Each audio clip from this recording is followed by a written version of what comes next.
Welcome to food queens kitchen. இன்றைக்கி நாம் பார்க்க போகிறது பெல் பூரி.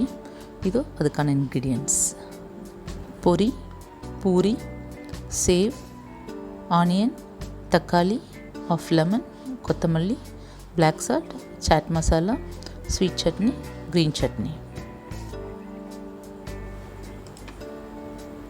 வாங்க இப்போ பெல் பூரி எப்படி செய்யுதுன்னு பார்க்கலாம்.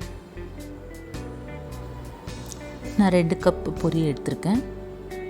உங்களுக்கு எவ்வளோ வேணுமோ எடுத்துக்கோங்க. நான் இது 2 பேருக்கு இல்லை 3 பேருக்கு செஞ்சேன். ஒரு 5 பூரி நல்லா உடைச்சிக்கோங்க. பொடியாக உடைச்சி அதில் போட்டுக்கோங்க. அதுக்கப்புறம் ஒரு இன்க்ரீடியன்ஸை ஆட் பண்ண வேண்டியது தான். ஆனியன் நல்லா பொடியாக நறுக்கி வச்சது எல்லாமே பொடியாக நறுக்கிக்கோங்க. ஒரு 1/2 கப் போட்டுக்கோங்க. அதுக்கப்புறம் தக்காளி ரொம்ப பொடியாக கட் பண்ணது எல்லாமே கொஞ்சம் பொடியாக தான் இருக்கணும். நல்லா பொடியாக சாப் பண்ணிக்கோங்க தக்காளி. அதுக்கப்புறம் சேவ் ஒரு 1/2 கப் போட்டிருக்கேன்.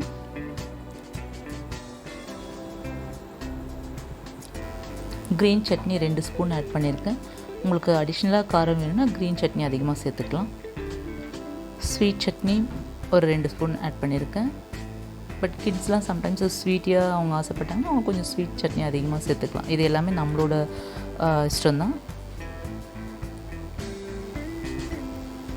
அப்புறம் பிளாக் சால்ட் ஒரு 1/2 ஸ்பூன் ஆட் பண்ணியிருக்கேன். பார்த்துட்டு வேணும்னா நீங்கள் ஆட் பண்ணிக்கலாம். அப்புறம் சாட் மசாலா ஒரு 1 ஸ்பூன் ஆட் பண்ணியிருக்கேன்.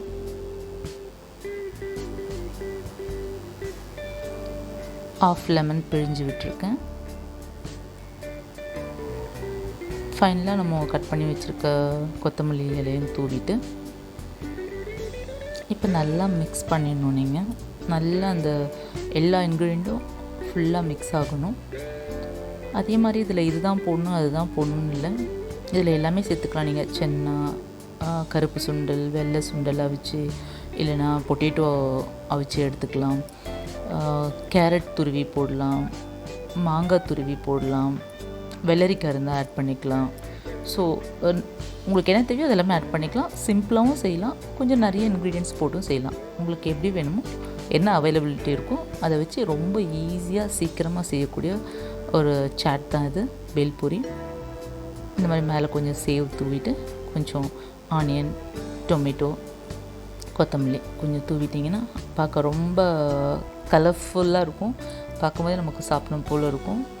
நீங்கள் அதை நல்லா கலக்கும் போதே ஒரு நல்ல ஸ்மெல் வரும் நமக்கு.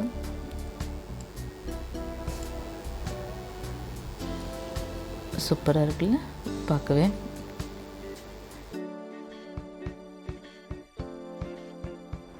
நீங்களும் வீட்டில் ட்ரை பண்ணி பாருங்கள். கண்டிப்பாக உங்களுக்கு பிடிக்கும். உங்களோட கமெண்ட்ஸை எங்களோட ஃபுட் குயின் 369 ஷேர் பண்ணிக்கோங்க. லைக் பண்ணுங்கள், ஷேர் பண்ணுங்கள், சப்ஸ்கிரைப் பண்ணுங்கள். நெக்ஸ்ட் வீடியோவில் மீட் பண்ணலாம். தேங்க்யூ.